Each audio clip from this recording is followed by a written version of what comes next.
شروع کرتی ہوں اللہ کے نام سے جو بڑا مہربان نہایت رحم کرنے والا ہے۔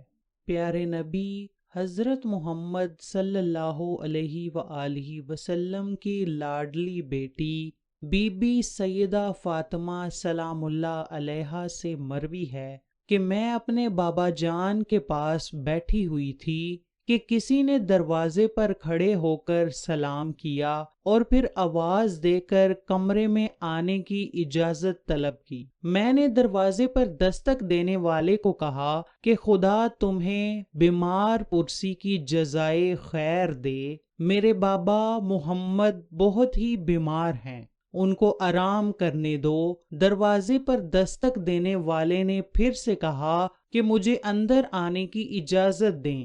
اسی اثناء میں حضرت محمد صلی اللہ علیہ وآلہ وسلم کو تھوڑا ہوش آیا اور آپ نے آنکھیں کھولیں تو بیٹی سیدہ فاطمہ سے دریافت کیا، بیٹی کیا آپ کو پتا ہے کہ آپ کس سے باتیں کر رہی ہیں؟ بی بی نے جواب دیا کہ نہیں بابا جان۔ تو آپ نے بی بی فاطمہ سے فرمایا، بیٹی باہر وہ ہے کہ جس نے اس سے پہلے کبھی کسی کے دروازے پر کھڑے ہو کر اجازت طلب نہیں کی، بیٹی وہ ملک الموت ہے، آپ اسے اندر آنے دیجئے۔ حضرت اسرائیل علیہ السلام اندر آئے تو انہوں نے نبی اکرم کو سلام پیش کیا۔ آپ نے سلام کا جواب دیا، مجھے اللہ تعالیٰ نے بھیجا ہے کہ آپ کی روح قبض کر لوں۔ اس کے ساتھ ساتھ اللہ تعالیٰ نے یہ بھی فرمایا ہے کہ میں تم کو جس کام کے لیے بھیج رہا ہوں،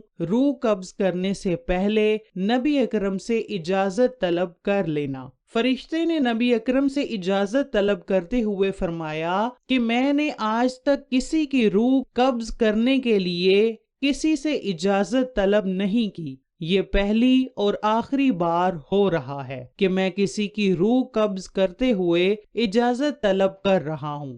ملک الموت نے عرض کی، یا رسول اللہ، آپ کا آسمانوں پر فرشتے اور پیغمبر آپ کے استقبال کے لیے تیاریاں کر رہے ہیں۔ اللہ تعالیٰ نے دوزخ کے فرشتے داروغہ مالک کو حکم دیا ہے کہ مالک میرے نبی حضرت محمد کی روح مطہرہ آسمانوں پر تشریف لا رہی ہے، اس اعزاز میں دوزخ کی آگ بجھا دے، اور جنت کی حوروں سے فرمایا کہ تم سب اپنی تزائین و آراستگی کرو، اور سب فرشتوں کو حکم دیا کہ تعظیم روح حضرت محمد کے لیے صف بصف کھڑے ہو جاؤ، اور مجھے اللہ تعالیٰ نے حکم فرمایا ہے کہ میں آپ کی خدمت میں حاضر ہو کر آپ کو بشارت دوں کہ تمام انبیاء اور ان کی امتوں پر جنت حرام ہے جب تک کہ آپ اور آپ کی امت جنت میں داخل نہ ہو جائیں گے، اور کل قیامت کو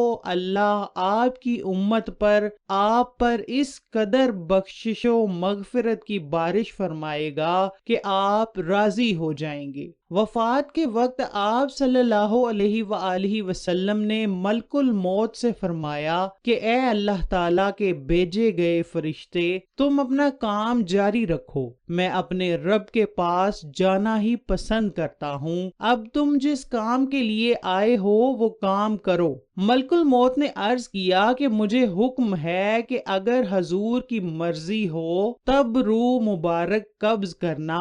حضور نے روح قبض کرنے کی اجازت فرمائی۔ ملک الموت نے روح مبارک قبض کرنی شروع کی۔ موت کی تکلیف سے حضور کی پیشانی پر پسینہ آ گیا۔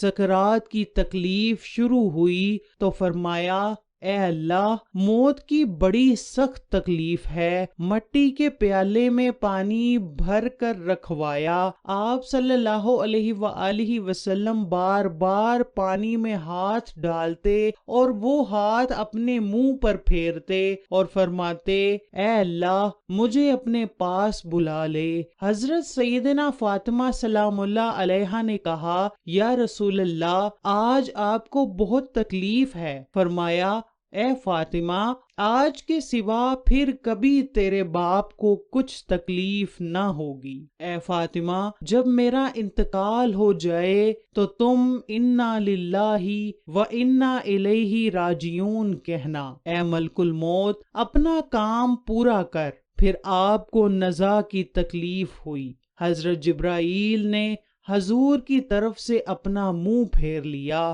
حضور نے فرمایا اے جبرائیل تم نے اپنا منہ کیوں پھیر لیا؟ جبرائیل روئے اور عرض کیا یا رسول اللہ کس دل سے آپ کی نزا کی حالت دیکھ سکتا ہوں؟ پھر حضور نے فرمایا اے لوگو نماز کی حفاظت کرنا۔ یہ کہہ کر پھر فرمایا ربی حبلی امتی ربی حبلی امتی۔ یہ کہہ کر جان سینہ مبارک تک سمٹ آئی، نیچے کے جسم کی جان نکل چکی تھی۔ پھر امت گناہگار کا کلمہ منہ پر جاری تھا۔ جبرائیل نے عرض کیا رب العالمین فرماتا ہے امت کی اس قدر محبت آپ کے دل میں کس نے ڈالی؟ فرمایا اللہ نے۔ عرض کیا اللہ فرماتا ہے کہ ہم آپ کی امت پر 1000 درجہ آپ سے زیادہ مہربان ہیں۔ اے نبی تم اپنی امت کو میرے سپرد کر کے موت کی تکلیف کو آسان کیجئے۔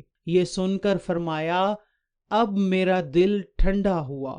اے اللہ اب مجھے بلا لے۔ بے ہوشی طاری ہوئی اور ماتھے پر مشک کی خوشبو کا پسینہ جاری ہوا۔ یہ رات کا وقت تھا۔ سید الکونین نزا کی حالت میں ہیں اور حجرہ مبارک میں دنیا کی قلت کے سبب چراغ میں تیل نہیں ہے۔ یک بیک گردن مبارک کا مہرہ ایک طرف کو مائل ہوا، روح مبارک آسمان کی طرف پرواز کر گئی۔ ایک خوشبو حجرہ میں پیدا ہوئی۔ سیدنا مولا علی نے فرمایا کہ میں نے ملک الموت کی آواز سنی کہ روح مبارک قبض کر کے چلے گئے تھے۔ روتے روتے جاتے تھے اور واہ محمد آہ واہ محمد آہ کہتے جاتے تھے۔ بی بی فاطمہ نے جب دیکھا کہ روح مبارک پرواز کر گئی ہے، بابا جان کے پاس آ کر چہرہ مبارک دیکھا کہ گویا آپ آرام فرما رہے ہیں، ماتھے پر پسینہ ہے۔ پکارا اے نبی رب کا بلاوا منظور کر لیا۔ اے نبی ہم کو چھوڑ کر اپنے رب کے پاس چلے گئے۔ اے نبی اگر جبرائیل امین آپ کو تلاش کرتے ہوئے آئیں گے تو ہم کہیں گے کہ تم کسے تلاش کر رہے ہو؟ جن کو تم تلاش کر رہے ہو وہ اس جہاں سے تشریف لے گئے ہیں۔ اے نبی جنت الفردوس میں ٹھکانہ کر لیا ہے۔ جب گھر میں سے رونے کی آواز باہر آئی اور صحابہ اکرام نے سنی تو گھبرا کر بے تاب ہو گئے۔ حضور صلی اللہ علیہ وآلہ وسلم کی وفات کی خبر سن کر صحابہ اکرام کی بے قراری بڑھ گئی۔ حضرت عبداللہ بن انیس رضی اللہ تعالی عنہ صدمہ سے انتقال کر گئے۔ کئی صحابہ دیوانہ ہو گئے۔ جب نبی اکرم نے انتقال کیا تو آپ کو غسل دینے کا معاملہ پیش آیا کہ نبی اکرم کو عام آدمیوں کی طرح غسل دیا جائے گا یا پھر کپڑے میں؟ ناگہاں تمام حاضرین پر خواب کا غلبہ طاری ہو گیا تھا، یہاں تک کہ تمام اپنے اپنے سینوں پر ٹھوڑیاں رکھ کر آرام کرنے لگے۔ اسی اثناء میں ان کے کانوں میں آواز آئی نبی اکرم کو ان کے پیراہن میں ہی غسل دو۔ حضرت سیدنا علی شیر خدا فرماتے ہیں کہ مجھے نبی اکرم نے وصیت فرمائی کہ میرے غسل کا انتظام تم ہی کرنا، کیونکہ میرے سطر پر تمہارے سوا جس کی بھی نگاہ پڑے گی وہ نبینا ہو جائے گا۔ حضرت سیدنا نے آپ کو غسل دیتے ہوئے آپ کے بدن مبارک پر کسی قسم کی کوئی میل نہ دیکھی تو برجستہ ان کی زبان پر آیا آپ پر میرے ماں باپ قربان ہوں، آپ کی حیات کس قدر پاکیزہ و مطہرہ ہے۔ حضور صلی اللہ علیہ وآلہ وسلم کی تدفین کے دن اس قدر تاریکی چھا گئی کہ بعض صحابہ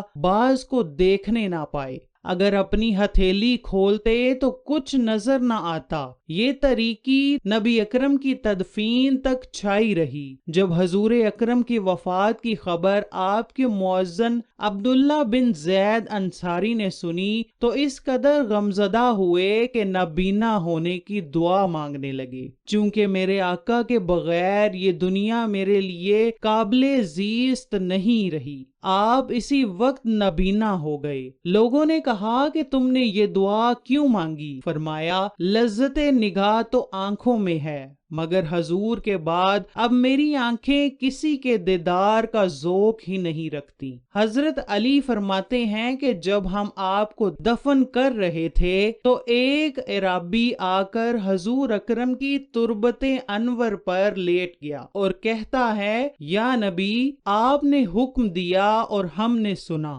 آپ نے قرآن پاک اللہ تعالیٰ سے سیکھا اور ہم نے آپ کی ذات گرامی سے سیکھا۔ اللہ تعالیٰ نے فرمایا، اگر یہ لوگ اپنے نفسوں پر ظلم کریں تو آپ کی خدمت میں حاضر ہو کر اللہ تعالیٰ سے استغفار کریں اور اللہ کا رسول ان کی بخشش طلب کرے تو وہ اللہ کو توبہ قبول کرنے والا اور رحم کرنے والا پائیں گے۔ ہم نے اپنی جانوں پر ظلم کیا اور آپ کی بارگاہ میں حاضر ہوئے ہیں تاکہ آپ ہماری بخشش طلب کریں۔ یہ سن کر سب دھاڑیں مار مار کر رونے لگے۔